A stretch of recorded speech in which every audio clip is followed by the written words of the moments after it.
Avar Kethal stood on the bridge of the ZIS Triumphant, staring at the swirling clouds of Earth through the reinforced viewport. The swirling patterns of white and blue reminded him, for the briefest instant, of a world full of vibrant life and fragile ecosystems. Yet according to all official reports, the Zetherian Empire had effectively conquered this planet just days ago.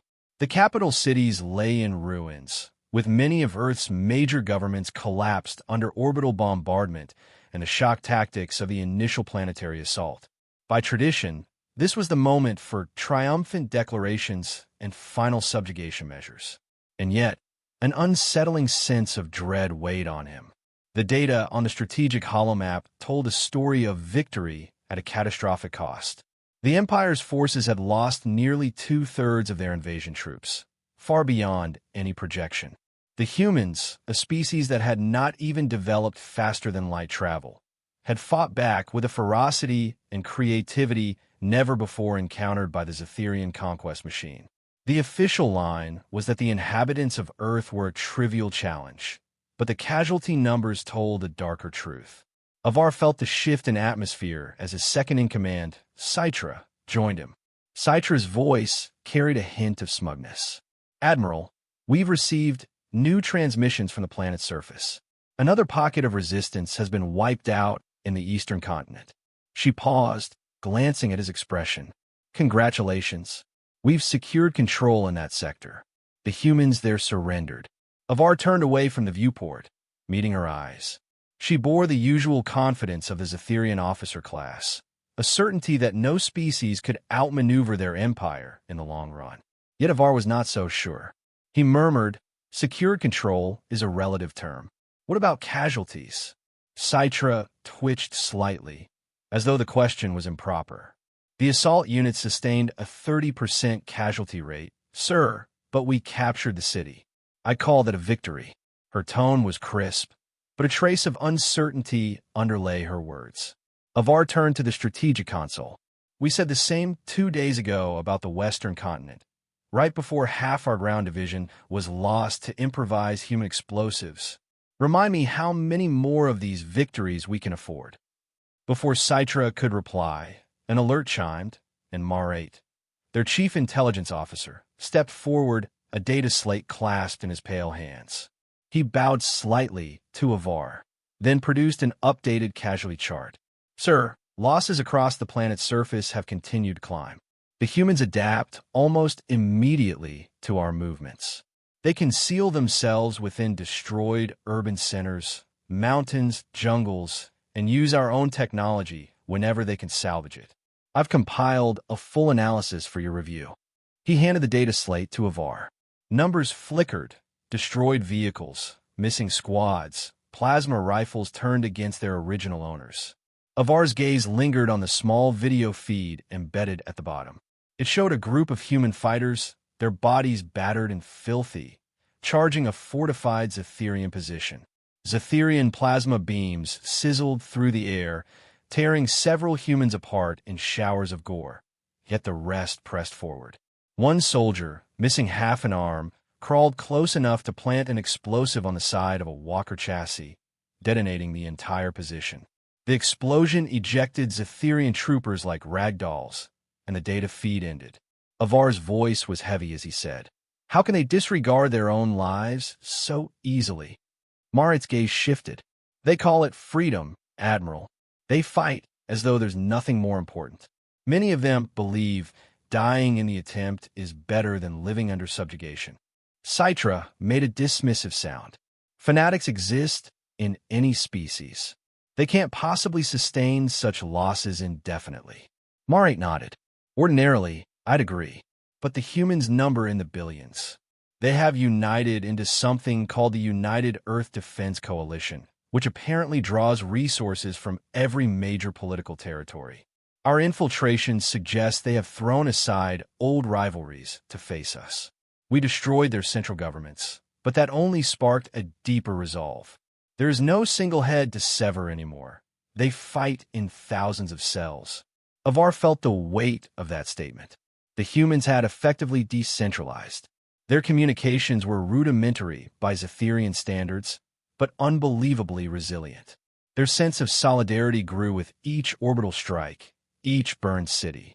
The Empire's usual tactic, shock and awe, had not forced them to submit.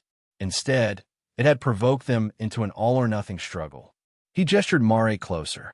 Any indication they might negotiate? The Emperor expects us to deliver living human specimens and the planet's resources, not a wasteland. Mare hesitated. We've intercepted fragments of transmissions, hinting that some human leaders might be willing to talk, but it's unclear who holds authority now. Also, their messages are rife with conditions that revolve around our complete withdrawal. Avar grunted. Of course. So, basically they're demanding the unthinkable. Citra interjected. We've never retreated in 8,000 years, Admiral. That's unthinkable for a reason. Avar didn't respond. He stared again at Earth through the viewport. Perhaps this species was unthinkable. Later, in the Triumphant's command briefing room, the tension among the senior staff was palpable. Dozens of officers, each possessing expertise in weapon systems, planetary occupation strategies, and logistical operations, filled the long, oval table. Displays projected battlefield maps and casualty graphs in the air. The flickering red icons marking lost units dwarfed the green icons representing the remaining strongholds. Avar stood at the head, arms clasped. I've called you here because we need to reevaluate our approach, he said. A murmur swept through the officers. Citra scowled at the phrase reevaluate. It sounded dangerously close to retreat. Avar ignored her glare. We have subdued dozens of worlds, each with its own challenges, but never one that cost us so dearly in lives, and never one that harnessed our own technology against us with such speed. An engineering officer raised a trembling hand. Sir, we've observed that the humans are scavenging pieces of our fallen walkers, our crashed ships, even the personal armor from our casualties. We found evidence they are repurposing the power cells of plasma rifles to power their older ballistic weaponry. Some squads have reported sightings of hybrid devices, part Cytherian energy technology, part human ballistic mechanisms.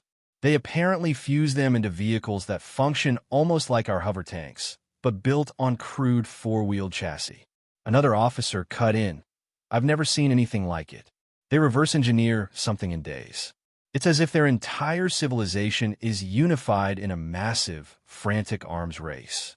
Avar looked around the table. We must consider that each day we spend trying to secure the planet might be giving them time to close the technological gap. Mare, brief us on the new developments. Mare rose, tapping on his data slate.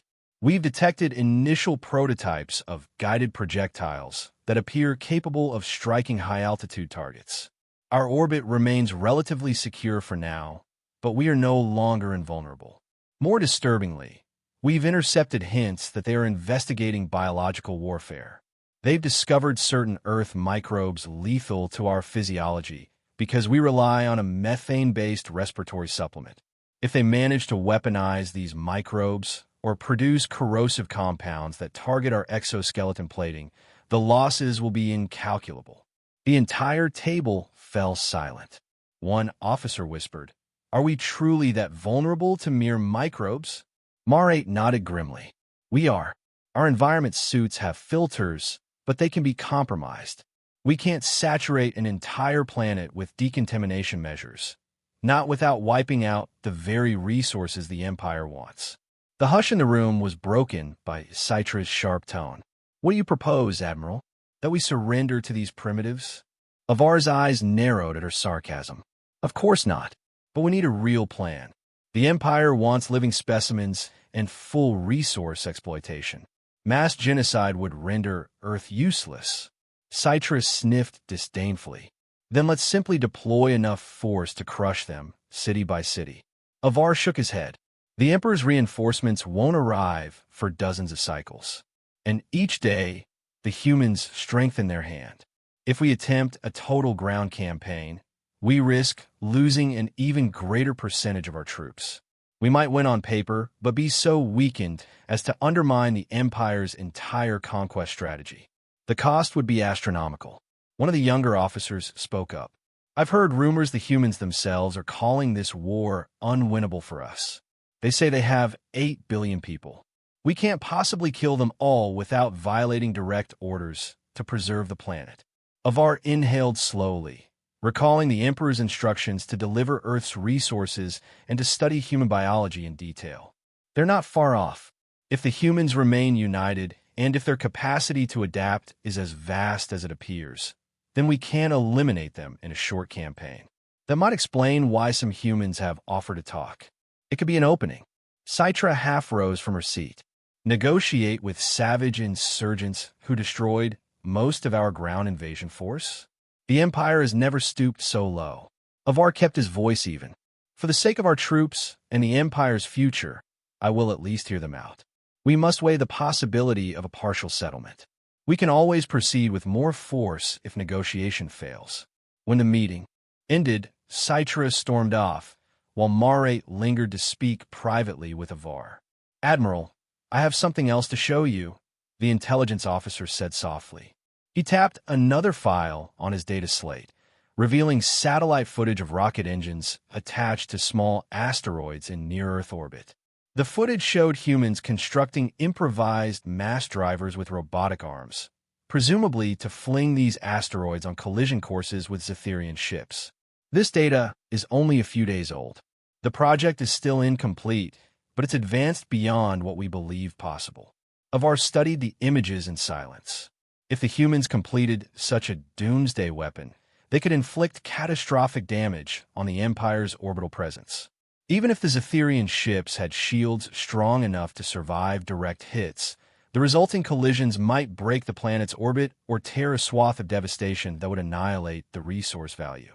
"We have no measure of how far they're willing to go," Avar murmured. "If they see no hope but to kill us at any cost, they may do it." The next day, a coded message arrived on a broad frequency, evidently from a human faction calling itself the Free Earth Alliance. It requested a safe channel to parley with the Zetherian command. Avar, after conferring again with Mare, decided to reply. Arrangements were made to speak via a secure data link, with all direct coordinates of the triumphant mast for protection. When the designated time came, Avar sat in the communication alcove. A holographic window flickered, revealing 2 human figures in what seemed to be a dimly lit bunker. One was clearly a military officer, perhaps in his 40s, wearing a patch that read Alvarez. The other had an air of quiet authority, a slight streak of gray in her hair, and carried no obvious rank insignia. She introduced herself simply as Commander Sato. Alvarez spoke first. "We appreciate that you are willing to speak with us. Let me be clear, we do not consider ourselves beaten. We have no illusions that your empire is vastly more advanced than us. But we want you to understand that the cost you're paying will only increase." Sato added, "We've run the numbers. Your forces have lost too many soldiers for a so-called victory. In time, you'll lose more. Meanwhile, we've discovered your vulnerabilities, biological, technological, and even cultural. We have ways to exploit them. We would prefer not to annihilate your occupation force. We prefer you leave our world." Avar studied them, unsettled by the calm in their voices. They didn't look desperate. They looked resolute. "You speak as though you have the upper hand," he replied, forcing his tone to remain cool. "My emperor commands a fleet that spans galaxies. You're pinned on your own planet." Alvarez gave a wry smile. "Pinned, perhaps, but we're not helpless. And you have awakened our entire species to a singular purpose, resisting you. In that, you've done what centuries of political strife never could, unified humankind." Sato then specified conditions. The Zetherian Empire would withdraw from Earth entirely, release all human prisoners, and refrain from further aggression in this solar system. In exchange, the humans would refrain from using biological weapons or their in-progress asteroid-based strike capability. They would allow the Zetherians to depart the system unmolested. Avar tried to maintain composure, though the boldness of these demands took him aback. "You're telling me that if we remain, you'll unleash these horrors?" Sato nodded. "Yes, we're capable of it, and you know it. We have no desire to wage an interstellar war if it can be avoided. but we'll defend ourselves to the bitter end. Alvarez added, "The question is whether you value the lives of your soldiers enough to retreat.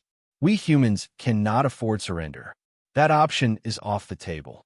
The channel ended with a polite sign-off, leaving Avar to stare at the empty holographic space, heart pounding in his chest. He summoned Citra and Marate. Citra seethed at the idea of ceding the planet. She insisted they had enough troops to crush the humans if they used more extreme measures. Marate cautioned that every day allowed humans to develop new tactics, new weapons, and that the Emperor's reinforcements were still multiple cycles away. Avar wrestled with the conflict. Traditional doctrine demanded unwavering offense until the foe was broken. But logic and the alarming data suggested the humans might not break. They might become the unstoppable force themselves.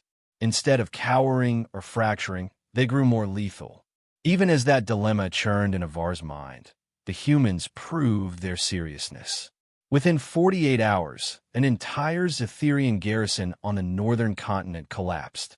Survivors reported waves of guerrilla fighters using captured Zetherian plasma cannons mounted on trucks, coupled with targeted strikes by small teams who exploited knowledge of Zetherian encryption protocols. In some areas, entire squads of Zetherian soldiers received false retreat orders broadcast on commandeered frequencies, leading them into ambushes. The carnage was extraordinary, and it was orchestrated in a chaotic yet effective manner. Avar watched the footage with a cold knot in his stomach. When an urgent communique from the Emperor arrived, Avar found no solace. The hologram of his Imperial Majesty loomed large, mandibles rigid in disapproval. "Admiral Kethal, you will cease these negotiations at once," the Emperor's voice thundered. "A species that dares defy the Empire must be taught a final lesson. The Seventh Fleet is en route. Prepare the planet for complete pacification." Avar tried to explain the severity of the human threat, the potential for them to weaponize entire continents, but the Emperor waved away his words. "They're savages with a knack for self-destruction. They cannot possibly match true Zetherian might. Hold your position until the fleet arrives." The hologram flickered out. Avar stared at the dark room, feeling a creeping dread. The humans would not wait passively. The planet was a tinderbox, ready to explode. The next wave of Zetherian soldiers could arrive only to face an even deadlier defense. Within the ranks of the triumphant, morale plummeted. Soldiers whispered of friends torn apart by improvised explosives. Medics struggled to treat mysterious infections that ravaged Zetherian tissue. Rumors circulated that the humans were indeed cultivating tailored pathogens in hidden laboratories.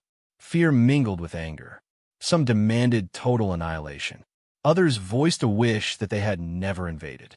Avar tried to project confidence, but found that each battlefield report eroded his own belief in a smooth resolution. Then the humans launched a coordinated series of strikes across multiple fronts on Earth. Reports from squads in every major city came in rapid succession, under heavy fire, enemy using plasma rifles, false commands on our frequencies, enemy infiltration and armor stolen from our casualties. The patchwork of transmissions turned into a mosaic of chaos. Within a single hour, nearly 30% of the remaining ground forces were lost or pinned down. The humans had apparently hacked the encryption to sow confusion, ordering some Zetherian units to stand down while others were told to advance recklessly. It was the biggest blow yet, a testament to the humans' adaptability and cunning. Alarms blared on the Triumphant's command deck, and Citra, normally so arrogant, looked pale. "They've turned our own technology against us," she whispered. Amid this crisis, another message arrived from Alvarez and Sato. Avar knew before even opening it what it would say. The humans gave an ultimatum: withdraw your ground forces or face the final measure. We will release the pathogens within 12 hours. Our asteroids are in position, and we have begun sending interference signals aimed at your soldiers' neural systems. This is not a bluff. Avar read it aloud to Citra, who looked stunned. Neural interference? Is that even possible? Marate interjected. They have the data from our fallen. Our neural communication implants could theoretically be disrupted by targeted EM pulses. If they truly crack the encryption, it's not impossible. Avar's heart pounded. We have to pull back. We cannot survive if they unleash everything. The Emperor's reinforcements are still too far out, and they might be walking into a trap themselves. Citra slammed her fist on the console. That's treasonous talk, but her voice quavered. Even she recognized the untenability. The planet was effectively turning into a death trap. Avar turned to Marate. Prepare an evacuation plan. We'll regroup in high orbit beyond immediate threat. Once the ground forces are off Earth's surface, we can reevaluate. Marate nodded, relief flickering across his features. Citra's posture stiffened. You're disobeying a direct order from the Emperor. Avar looked at her solemnly. I know, but I refuse to sacrifice our entire force to the illusions of unstoppable conquest. When the official withdrawal orders were issued, many Zetherian officers reacted with shock. Some threatened mutiny, but reality and the horrifying battlefield losses ultimately convinced them. Over the next 48 hours, in a frantic operation, thousands of Zetherian soldiers retreated to shuttle transports under sporadic human attacks. True to their word, the humans did not launch a full-scale onslaught on the evac zones, as if respecting the partial truce. The corridors of those battered transport ships overflowed with wounded. From orbit, Avar watched streaming footage of exhausted troopers stumbling aboard. Though the process was chaotic, the departure saved countless lives. Still, it was a humiliation unlike anything the Empire had known. As the final shuttles docked, Avar sent a message to Alvarez and Sato. We have withdrawn from your cities. If you hold your threats, we will remain in high orbit, awaiting further instructions from our chain of command. The human response came swiftly. We acknowledge the withdrawal. We will not release the pathogens. But be warned, if you fire upon us again, or if you attempt to reland troops, we will use every means at our disposal. There will be no further mercy. That last phrase stayed with Avar. He had never faced an enemy that gave an ultimatum so calmly, so certain of their ability to deliver on it. A few days later, as the ground war ceased, the Triumphant and its remaining escort ships hovered at a safe distance. Avar convened an emergency council to decide their next step. By now, Citra was subdued, having witnessed the unstoppable determination of the humans. Marate had collected fresh intelligence. The humans were quickly shoring up their defenses, possibly forging alliances across the entire globe. They had begun to repurpose crashed Zetherian equipment into orbital detection systems, scanning for any sign of reinvasion. Some transmissions suggested they might soon be capable of launching an FDL-based distress beacon or even replicating parts of Zetherian faster-than-light technology. It seemed unimaginable, but in this war, every impossibility had become plausible. While the Triumphant's officers debated, Avar received the dreaded summons from the Emperor. In a private chamber, a hologram of the Supreme Ruler formed once again. The Emperor's eyes glowed with rage. Admiral Kethal, you have disgraced our empire. You have retreated in the face of inferiors, violating direct orders. Explain yourself. Avar forced himself to speak calmly. He laid out the astronomical casualties, the near certainty that continued occupation would result in the total destruction of Zetherian forces on Earth. He described the humans' cunning with biological weaponry, their unstoppable infiltration of Zetherian systems, and their readiness to fling asteroids at the fleet. Sire, my judgment stands that our continued presence on the planet's surface would have led to total annihilation. We must adopt a new approach. The Emperor's mandibles clicked, a sign of deep fury. You will hold your position in orbit until the 7th Fleet arrives. Then we shall see these humans crushed. In the meantime, stall them with whatever diplomatic farce you like. Keep them from further hostilities until our reinforcements come. You will not disobey me again, Admiral. The consequences will be fatal. The hologram vanished, leaving Avar in oppressive silence. Resentment flared in him. Even if the 7th Fleet arrived, the humans might have more time to build up advanced countermeasures. The Empire's entire war machine could be humiliated or worse. Yet he had no choice but to follow the Emperor's directive, at least outwardly. Citra, upon hearing the new orders, displayed a mix of triumph and concern. "So we hold in orbit, feigning negotiations. The Emperor will punish you for your earlier retreat, but at least the rest of us might be redeemed when the fleet comes." Avar gave her a solemn glare. "Pray that the Emperor doesn't doom us all. The humans could cause unimaginable carnage if they feel cornered again. The entire planet might become a weapon." She said nothing, but the tension in her features was unmistakable. Avar opened a channel to Alvarez and Sato. The Earth officers appeared, physically more relaxed now that the Zetherians had pulled back, yet still watchful. "We request extended negotiations," Avar said. "We believe there is a path forward for a peaceful resolution, but we need time to coordinate with higher authorities."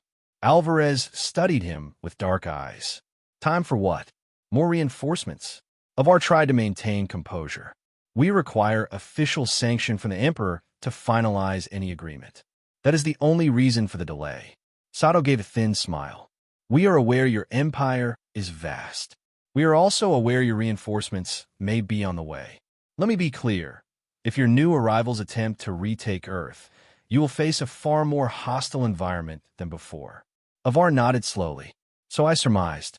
We will proceed carefully." The line went silent again. Over the next few weeks, Earth's surface reconstruction efforts seemingly accelerated, with mass funerals, shifting leadership structures, and the reorganization of a planet that had come face-to-face with annihilation. In orbit, the Triumphant and its sister vessels idled. Morale among the Zetherian troops was strained, as rumors circulated that the Emperor planned a brutal reprisal for what was perceived as Avar's cowardice. Citra quietly consolidated her faction, which believed that Zetherian honor demanded vengeance. Mare worked tirelessly to gather more intelligence, discovering that the humans had begun testing short-range FTL communications using scavenged Zetherian drives. "They're unbelievably fast at this," he told Avar in hushed tones. "They may well achieve interplanetary warp capabilities soon." Avar wondered what that might mean for the Empire if the humans decided to pursue them beyond Earth, if they learned to build or hijack entire warp drives. When at last the dreaded moment came, it felt inevitable. The Seventh Fleet transitioned into near-Earth space with a blaze of warp signatures, thousands of ships, hundreds of thousands of fresh troops. Their arrival triggered alarms across the Triumphant. The Emperor's personal envoy, High Overlord Razir, transmitted a greeting that was anything but cordial. "Admiral Kethal, your hesitation is at an end. We have come to claim this planet fully. Prepare for a planet-wide campaign. No mercy. The Emperor demands total subjugation." Avar swallowed hard. He recalled how quickly the humans had escalated their defenses. "High Overlord, the humans have weaponized asteroids, discovered targeted bioagents, and harness stolen technology in ways we can't fully anticipate. If we go in with brute force, we risk massive losses." Razir gave a withering sneer. "Losses are irrelevant. The Empire's might is infinite compared to this primitive world." Avar had no illusions about what would happen next. Even so, he sent an urgent message to Earth, hoping to salvage the fragile ceasefire. "I urge you to stand down," he said, his voice cracking slightly. "A massive fleet has arrived, with direct orders to annihilate all resistance. You cannot fight them head-on. Please, let us seek another path." Alvarez's response was immediate, calm, and chilling. "We knew this day would come. We have prepared. The last time you engaged us, we were a decentralized militia. Now we have prototypes for orbital railguns, coordinated networks to jam or hijack your signals, and more weapons we prefer not to name. If your new arrivals descend, they will face the same fate. Possibly worse." Sato added, "We will die before we surrender our planet. Consider this our final warning." Moments later, a new wave of human strikes hammered the forward elements of the Seventh Fleet. Long-range detection stations on the Triumphant picked up multiple asteroid launches from a belt. The Zetherian warships struggled to maneuver, but some collisions were inevitable. At least 3 large vessels were critically damaged within hours, entire sections of hulls shredded or forcibly pushed into Earth's gravity well. As the fleet reorganized to repel these unconventional attacks, a barrage of electronically scrambled signals erupted. Zetherian targeting systems glitched, turning weapon placements offline or causing them to misfire at Allied ships. The cacophony of battle in orbit was like nothing Avar had ever witnessed. On Earth, hidden labs presumably began releasing localized bioagents against the newly arrived ground detachments. Reports of gruesome diseases hitting Zetherian troops surfaced, and panic set in among the fresh recruits who had never seen Earth's lethal resourcefulness firsthand. One broadcast from a squad pinned in a ravaged city told of seeing their own drop pods overrun by humans in exoskeleton suits that had been scavenged and modified. The humans moved among the shadows, unstoppable, returning plasma fire with deadly accuracy and weaving in short-range ballistic rockets to exploit the Zetherian confusion. Casualties skyrocketed. Amid this chaos, Avar found a single moment of grim resolve. The Empire could not afford the humans' total enmity, not if the Emperor intended to maintain expansion across the galaxy. If Earth stood and ultimately developed advanced FTL capabilities, the Empire would face an adversary that had learned how to adapt to them in every way. Earth would become a fortress of innovation, fueling a future war that might reverse the entire balance of power. Avar could see it unfolding, a rising species that refused to be subdued, harnessing the knowledge gleaned from captured Zetherian technology, forging alliances with other conquered planets. The entire conquest tradition might unravel. Perhaps it was time for a new approach. He took a bold step. Overriding the standard encryption, he broadcast an immediate, system-wide message in the Emperor's name, ordering the entire occupation force, ground and orbital, to withdraw from Earth's atmosphere and hold position beyond the moon. Those subcommanders who objected found the order repeated under top priority codes that only the Supreme Command or a ranking admiral could generate. Confusion spread, but many recognized that ignoring the order in the face of skyrocketing casualties was suicide. Gradually, the swarms of Zetherian landers and ground troops retreated, while the battered capital ships pulled back from geosynchronous orbit. Furious messages from the Emperor's envoy rained on the Triumphant, but Avar personally cut the links, effectively sealing his fate as a traitor to the old ways. In the aftermath, Alvarez and Sato transmitted a stark confirmation that the humans would not escalate further so long as the Zetherians remained beyond lethal range. They demanded the release of all human prisoners and threatened a renewed assault if any attempts were made to reoccupy Earth. Avar, drained and weary, agreed on behalf of the occupation force. He knew this spelled the end of his formal career in the Empire, but he refused to be the architect of senseless slaughter on both sides. True to their promise, the humans let the Zetherian wounded and survivors depart, though not without further tension. The Triumphant's med bays overflowed with burned, infected, and traumatized soldiers. The entire campaign felt like a nightmare. Whether the Emperor would accept the reality or not, Earth had effectively forced them into an unprecedented retreat. The moment Avar returned to Zetherian space, he was arrested. Citra, along with others who had ties to the Emperor's circle, ensured Avar's immediate confinement. Marate tried to speak on his behalf, but was powerless. The Emperor demanded a court-martial, an event unmatched in centuries.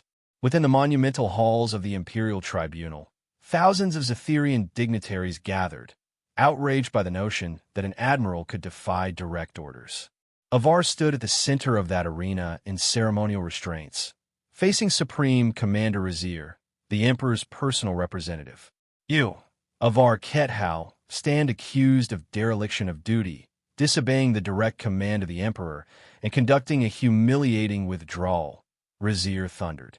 The hush that followed pressed down on Avar like an oppressive weight. He gazed up at the tiers of onlookers, many of them hungry for a scapegoat to blame for the fiasco on Earth. Gathering his courage, he spoke. I do not deny that I withdrew our forces, but I reject the label of cowardice. I made that decision to save lives and to safeguard the Empire from a foe unlike any we've encountered. A rush of angry murmurs flooded the chamber. Razir's mandibles clicked in disapproval. A foe that had not even left their solar system until we arrived, Admiral. You speak as if they are gods. Avar shook his head. They are not gods. They are humans, a species with a capacity for sacrifice and innovation that defies anything in our war records. They adapt to new threats at an exponential rate. I have evidence that they developed advanced methods of warfare in mere weeks. They turned our own technology against us. They launched asteroids at our ships, devised pathogens tailored to our biology, and broke our encryption. Had we stayed, we would have lost the entire force. Razir sneered. We could simply have deployed more ships. The Empire's might is endless. Avar met his gaze. And what happens when they reverse engineer more of our vessels, unravel our warp technology, and learn to strike us on our own worlds? Because let me tell you, they have the collective will to do it if they believe it's their only chance for survival. We woke a sleeping giant on Earth. They call it freedom. They fight for it with the last drop of blood, and they learn from each battle faster than we can respond. Adding more troops would only hand them more opportunities to capture technology. It might take time, but if they unify and achieve FTL themselves, they will not just defend Earth. They'll come for us. Silence gripped the chamber. The notion that any species, let alone one that had been primitive, could become an existential threat to the entire Zetherian Empire was almost heretical. Yet the holographic data Avar projected, video feeds of monstrous battles, evidence of advanced sabotage, staggering casualty numbers, spoke for itself. Whispers and shocked exclamations passed among the ranks of the tribunal. Razir's composure cracked. What is your recommendation, Admiral? Capitulation. Avar paused. Not capitulation. Negotiation. Mutual respect. The humans do not crave our destruction. They crave only that we leave them in peace. We should treat with them as equals, guide their technology in a way that could benefit both parties, rather than fight a war that will end in devastation. A stunned hush followed. Then an unexpected voice boomed from the highest seats. The Emperor's personal advisor, famed for rarely speaking in public. We have read the reports in detail. The Empress herself has taken an interest. She finds your logic compelling. Gasps fill the hall. The Emperor's circle was notoriously unforgiving.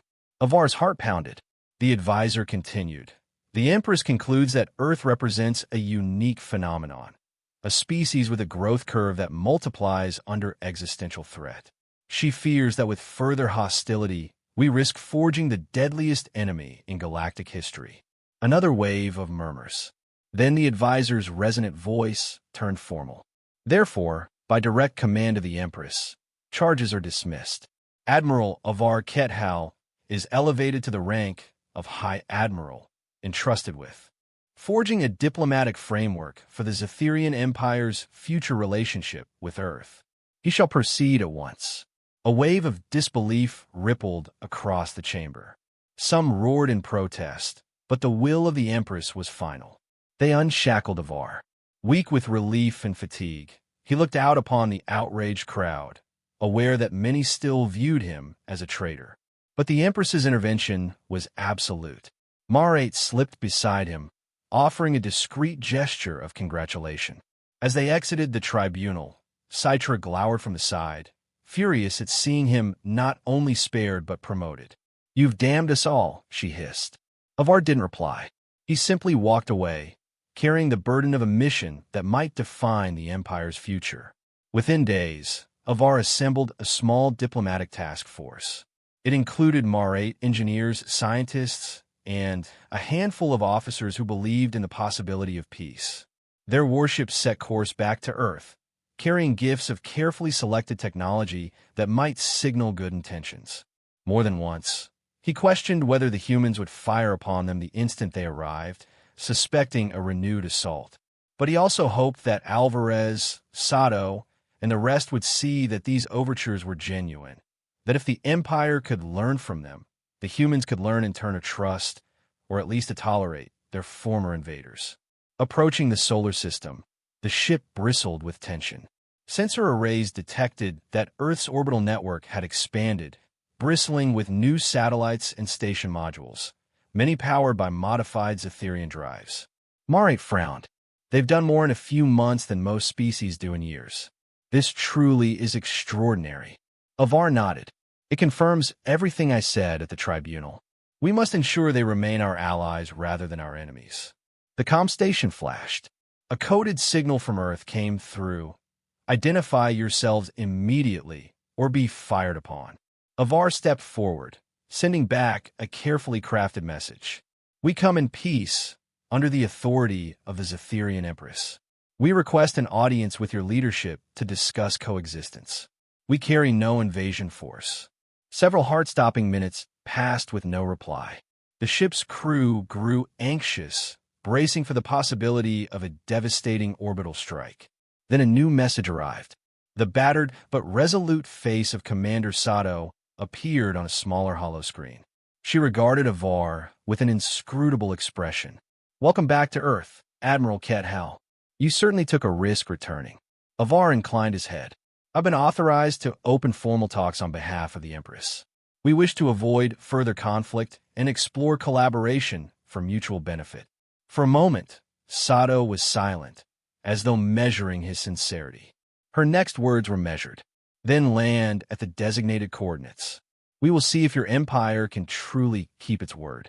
But know that if this is another trick, we have grown far more capable since our last encounter. Avar nodded. I understand. We come in good faith.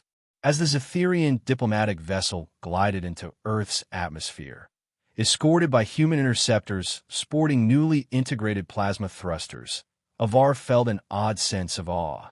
The humans had indeed become something powerful, a species that merged relentless ingenuity with an unyielding desire for freedom.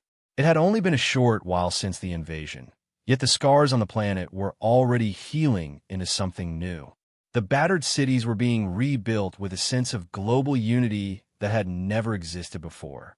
And overhead, in orbit, small stations used the very technology once employed to subjugate them. Upon landing, Avar and his team emerged carefully, wearing environment suits designed to reduce the risk of infection or contamination. A welcoming party of human soldiers and scientists waited, flanked by advanced scanning devices.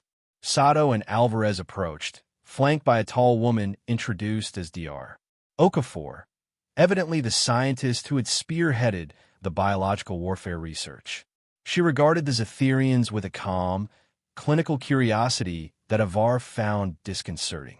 Sato spoke first. We have set aside a safe zone for these talks. We expect respect for our sovereignty.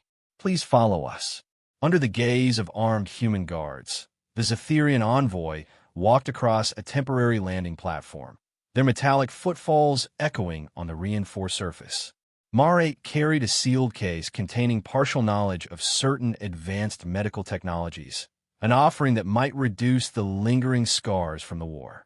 Avar breathed in the processed earth air, feeling the tension in every step. The standoffish atmosphere was understandable. Trust was a fragile commodity, especially after the horrors inflicted by the invasion. In the hours that followed, the two sides sat down in a makeshift conference facility, exchanging carefully chosen words. The humans made it plain that no form of subjugation or resource plunder would be tolerated. The Zetherians, for their part, insisted on a structured partnership that would allow some regulated exchange of knowledge. Avar patiently explained that the Empire's leadership now recognized the humans' unique ability to adapt and innovate. It is our belief, he said, that we stand at a crossroads. Either we can learn from one another to prosper, or we can tear each other apart in a war that would eventually extend beyond this solar system. We prefer the former path. Alvarez's expression remained stern, but the anger in his eyes was tempered by a glimmer of acceptance. We never asked for war. We never sought to become what we are now. Your empire forced our hand. We won't forget, nor will we forgive easily. But if there is a way to ensure no future invasion threatens Earth, we will listen. Avar inclined his head in acknowledgement. I understand, and I will do everything in my power to uphold that promise. Days stretched into weeks of tense negotiations, with scientists from both sides brainstorming ways to ensure stable coexistence. Proposals arose for establishing a demilitarized zone in Earth's orbit, banning the presence of large Cytherian fleets. The humans demanded complete independence, recognition of Earth as a sovereign power, and assurances that no other Cytherian armadas would attempt aggression. In return, they hinted they might share some of their newly developed shielding or environmental adaptation knowledge, which could be beneficial to the Empire's expansion in less habitable regions of space. The sense of mutual wariness lingered, but both sides had come too far to revert to open hostilities lightly. At one point, a rumored faction within the human leadership emerged, calling for a total revenge strike on the Cytherian Empire, claiming that Earth should seize the moment to conquer, or at least punish, the species that had devastated their world. The rumor reached Avar, who realized how precarious the negotiations remained. If Earth unleashed a crusade of vengeance, every star system in Cytherian territory might end up embroiled in catastrophic battles. Determined to prevent that future, Avar personally held a series of private discussions with Sato and Alvarez, emphasizing that Earth was best served by securing peace and harnessing its energy to rebuild. In the end, an initial treaty was signed, with both parties acknowledging the radical new reality. Cytherian ships withdrew to a safe perimeter outside Earth's orbit. Earth leadership began formalizing a single planetary government, using the impetus of war to unify in ways unthinkable before. Avar's diplomatic party shared limited but valuable technologies to heal the planet's ecosystems damaged by orbital bombardment and to neutralize harmful residues left by crashed Cytherian materials. In exchange, Earth permitted a small Cytherian research station in high orbit to observe from a distance and maintained open communication channels for future collaboration. Though the road ahead was uncertain, the final lines of the newly drafted accords hinted at a profound shift. For the first time, the Cytherian Empire officially recognized a conquered planet as an independent ally, not a vassal. For the first time, Earth saw itself not simply as a victim, but a rising star on the galactic stage, wielding the knowledge gleaned from a painful invasion to propel itself forward.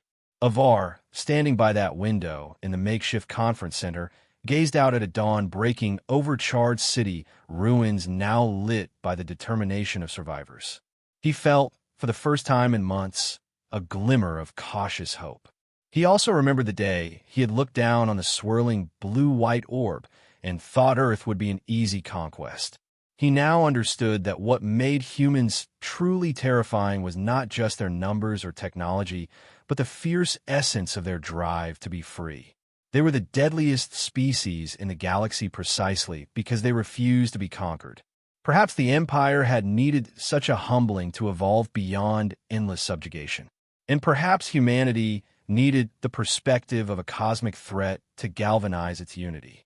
In that sense, both sides had paid a high price, but discovered something far more valuable than victory, a mutual respect that might, against all odds, light a path to cooperation. Avar Kethal closed his eyes and exhaled. He thought of the faces of those lost in the invasion, both Cytherian and human, the cost paid in flesh and blood for what was now an uneasy peace. There would be scars, bitterness, and lingering mistrust. But if the accord held, if both species turned their fierce determination toward a shared future, then perhaps the disastrous war would yield a harvest of wisdom that might shape the galaxy for centuries to come. And in that silence, as the dawn brightened, he allowed himself a final reflection. Congratulations, he thought. Riley, we declared war on the galaxy's deadliest species. And somehow, we survived just long enough to learn why they earned that title.